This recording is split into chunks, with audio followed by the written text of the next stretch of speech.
This is Cutting Down the Nets.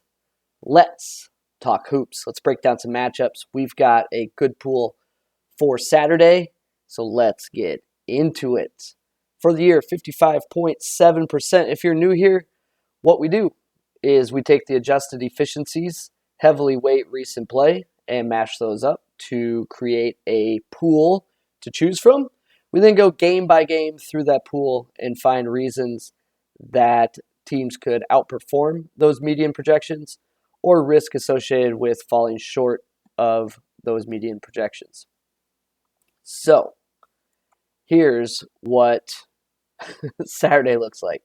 We've got all these games. So all that gray, I filtered out. It's all gone. And I made a pool. I think there's like 32 in here, and I trimmed that down quite a bit. So let's get to it. Kansas at Texas Tech. If you follow me on BetStamp, you saw that I bet the opener there. The opener was 5. My largest concern here is Texas Tech ball security and just kind of counting on Kyler Edwards being available, which I think he will. And just situationally, this is a good spot, good buy low on Texas Tech, and I think the public keeps this number bettable at 4 and above. So I'd go down as low as 4 if you had to, but be comfortable with any number there above 4.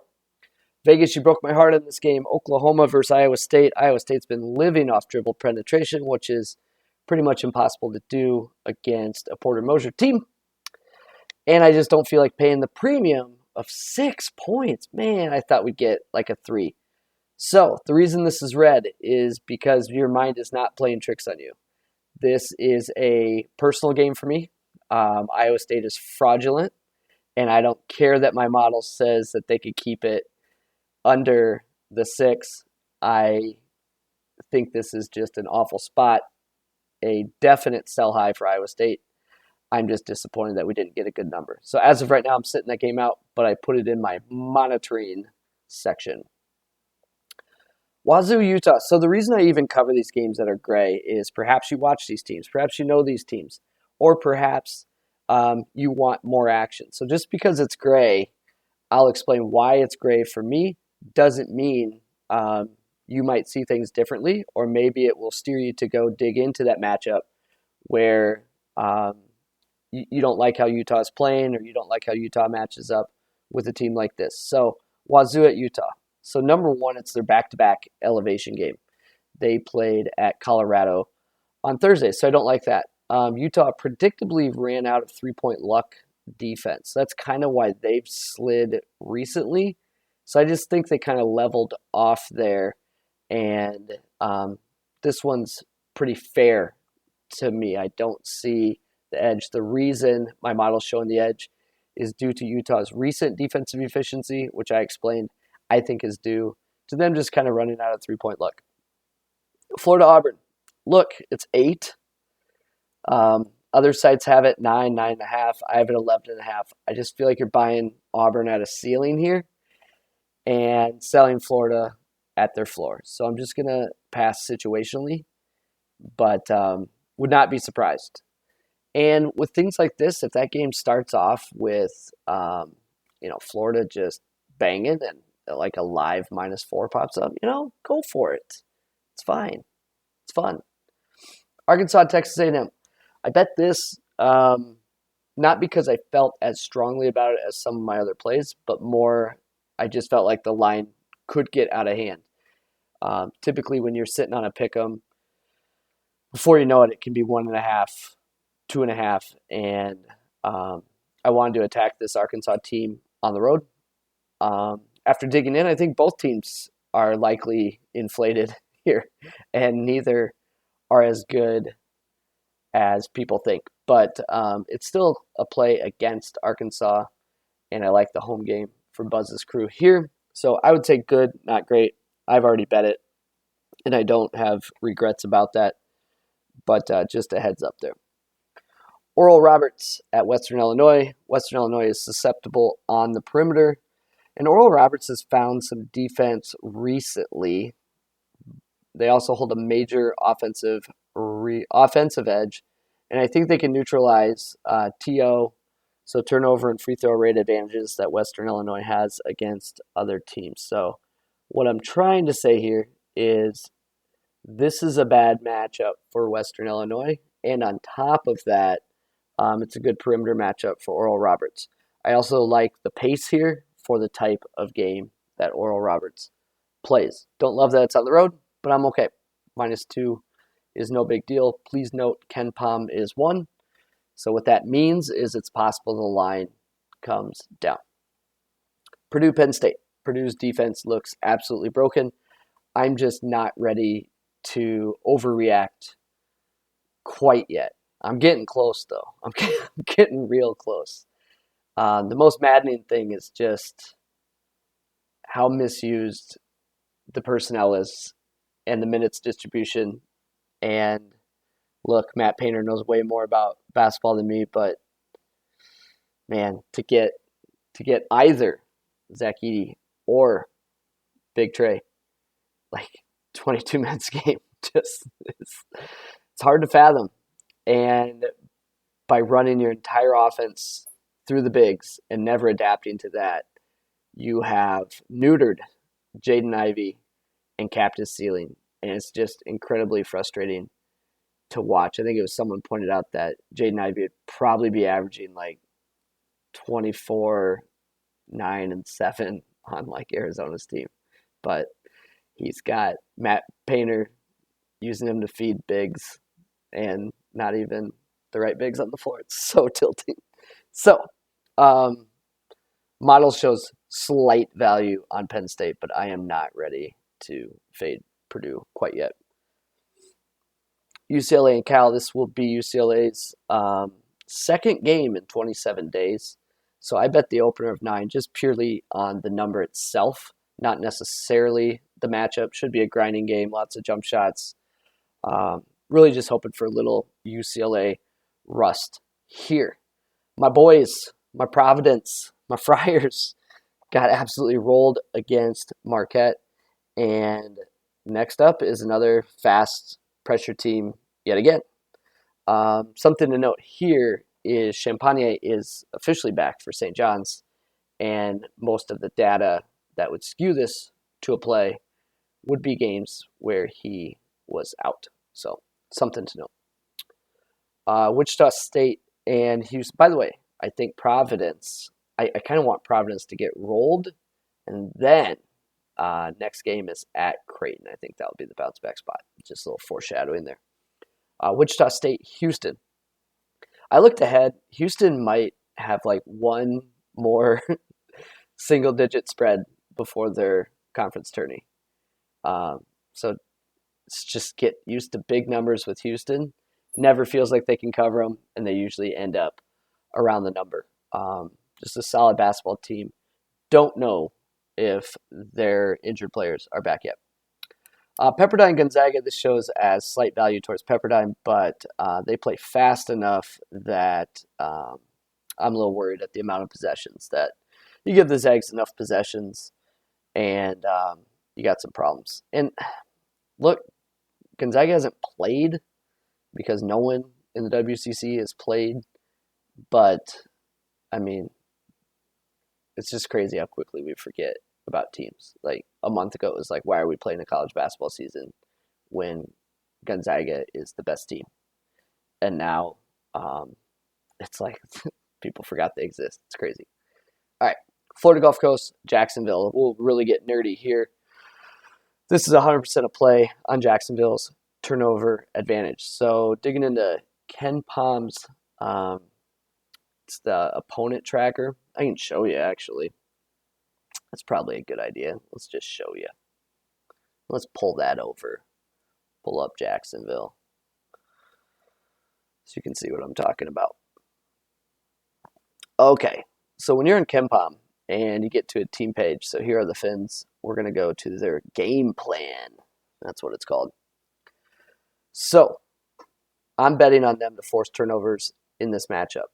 When they first force turnovers, if you look at the bottom of this page, when their defense forces turnovers, it has a 0.6 correlation to an increase in offensive efficiency, and then obviously a negative 0.8 correlation in improving their defensive efficiency. And what that means is it's not rocket science. Like, obviously, if they're forcing turnovers, they are likely to get some layups out of there. And then, obviously, if you're forcing turnovers, you're preventing your opponent from shooting. But in this matchup, I think that they will force turnovers. And then Haslam, so Haslametrics, another plug for a great data site run by Eric Haslam. He has Gulf Coast 324th in points per steal. They give up close to 15 points per 100 possessions, basically on breakaway layup / dunks due to turnovers. So at a pick'em, I just see enough of an advantage in that one key area for me to play. Let me be clear.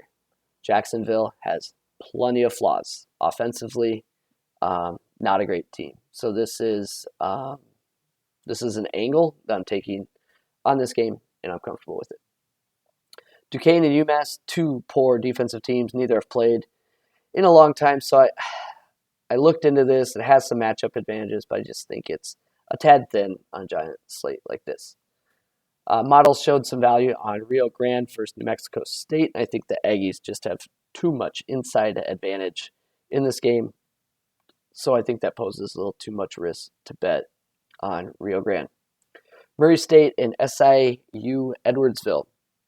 A little too much turnover advantage here for Murray. So line was 12.5. Recent data had it closer to 9, and that's a sit out for me. Bama, Missouri, this is just like Gonzaga. Like, all of a sudden, like, you lose the game, it's like, oh yeah, we're moving on to the next one. So, I mean, Bama's good. This is a big number. So get me closer to 12 and I may buy. It's just a little too high right now. So matchup-wise, I don't really have concerns about this. Obviously, don't like laying giant numbers on the road in conference play. But Missouri has not kept it close versus anyone trying to push the pace this entire year. Jacksonville State, North Alabama. Oh, North Alabama shows up as a play. Their offense is putrid. It's so bad. They have to force turnovers. It's a good spot to force turnovers, but so was their last game against Lipscomb, where they did not force enough. Jacksonville State likely grinds it in to a half-court game. I just don't see North Alabama scoring enough points. I just don't like to ignore 5 points of value between the line and my model, especially when both Torvik and KenPom are on that side as well. So, tough one for me. I'm monitoring it. I don't know what to do. Coppin State, South Carolina State. This is fast-paced. There's a slight edge. Just not a play I make when I'm not on fire, and kind of cooled off the last few days, and it pisses me off. So I'm not going to chase. That's all I'll say about that. Belmont, Tennessee Martin. So Tennessee Martin could keep this within a possession of the point spread, but there are pace concerns, and Belmont's going to get what they want offensively. So just probably one of those games where you just see a few too many Bruin runs to ruin your bet. Where it's like, oh, there's another 12-1 run, 12-2 run, and they do that 2-3 times a game, and you're cooked. UC Davis at home against UC San Diego. There are a few edges here for UC Davis. So the point spread is 5.5. KenPom has it at 5. I'm at 8.6. Edges for UC Davis include turnovers, shot quality, rebounds, close twos. I'd for sure buy a 5, so I'm not rushing to bet the 5.5. Willing to sit it out if the line goes up, but be happy to get a 5 there. This one doesn't have a color because I don't have a line yet. Illinois, Chicago, and Northern Kentucky. Usually when that happens, the game's canceled. I didn't know about it, and I wasted time handicapping it. But Northern Kentucky's offense is struggling. This play is a little thin, but without knowing the line, it's hard to say. If the line was 4, I'd sit it out completely. If the line was 6, 6.5, I would probably bite. So I'm just mentioning it there. By the time you watch this video, there likely is a line. You can make your own decision. UNC Greensboro, VMI. Man, I feel like we're about out of runway with VMI. Like, everyone's catching on that VMI covers every game. They shoot a lot of three-pointers, and they're hashtag good at basketball. But this is another good spot. Greensboro, number 358 in 3-point field goals allowed. I'll let you guess how many teams are in college basketball. And VMI, number 1 in 3-point field goals. So has Greensboro defended 3? Yeah, fine. I mean, okay. Top 100, but certainly not elite. And in a game where VMI is going to get that many, I just like it. So typically I like betting VMI as a dog and even as a dog money line. But here, I'm okay. I really like the idea of VMI putting up, I don't know, 43 three-pointers in a game and covering 5.5.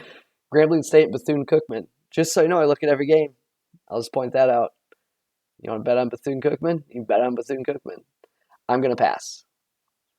South Dakota State. Coyotes have been torched from deep. Despite the competition, they have not played like excellent shooting teams, but they have been beat from deep.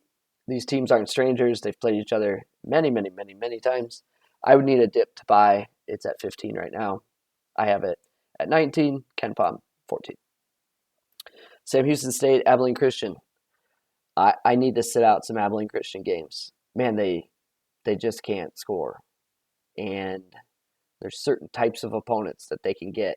And I feel like this one might be it.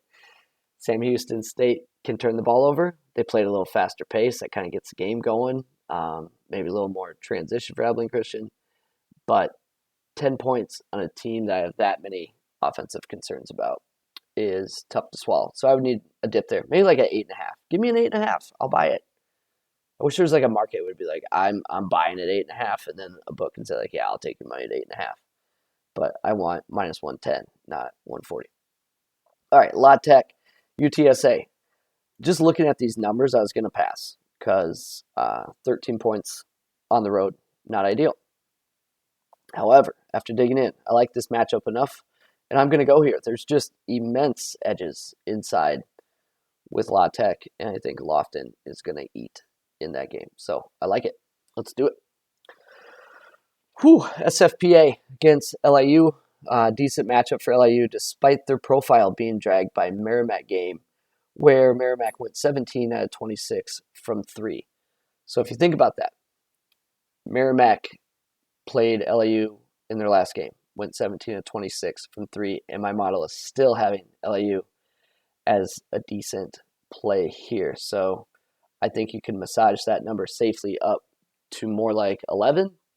Torvik and Kempom are on the side of that as well. So I'll grab the 5.5 for LIU.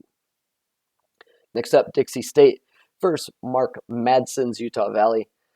Dixie just gives up too much inside, and there will be an increase in possessions here.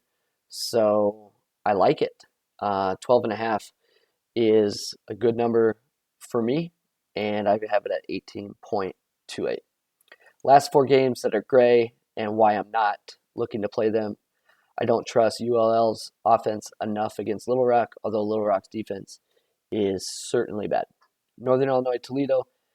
Northern Illinois is very beatable. I don't think Toledo's the team to exploit that. There aren't many teams in the MAC, I think, that can exploit that. Buffalo, when they're right, maybe. Yeah, I don't know.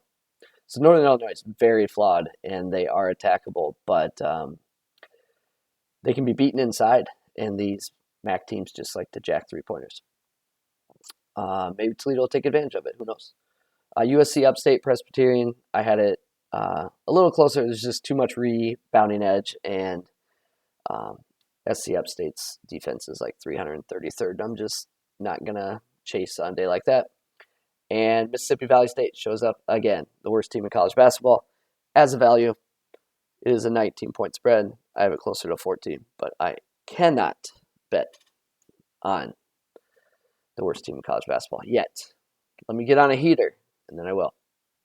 So here's what it looks like for me. I've locked in Texas Tech, Texas A&M, and Cal so far. I'm going to play Jacksonville. Oral Roberts, but I might wait on that because Ken Pom is 1. UC Davis, again, Ken Pom is 5. VMI, Ken Pom is actually 3. So, yeah, I'll wait on that one for sure. Louisiana Tech, it's a big number, so that could come down a bit. Typically, those don't jump. And then I like the spot for LIU and Utah Valley. I listed Alabama, South Dakota State, Abilene Christian, and Oklahoma here just as games I'm monitoring. I didn't want to list the point spreads because I didn't want you to just write them down and then instinctively bet them because they showed up on this page. But those are ones that I'm watching. And if the right number came along, I would potentially go there. I think you could throw North Alabama in that section as well. So it's a big Saturday. The work's done. All that's left is closing line value and cash and bets. So this is Cutting Down Nets. Thanks for stopping by.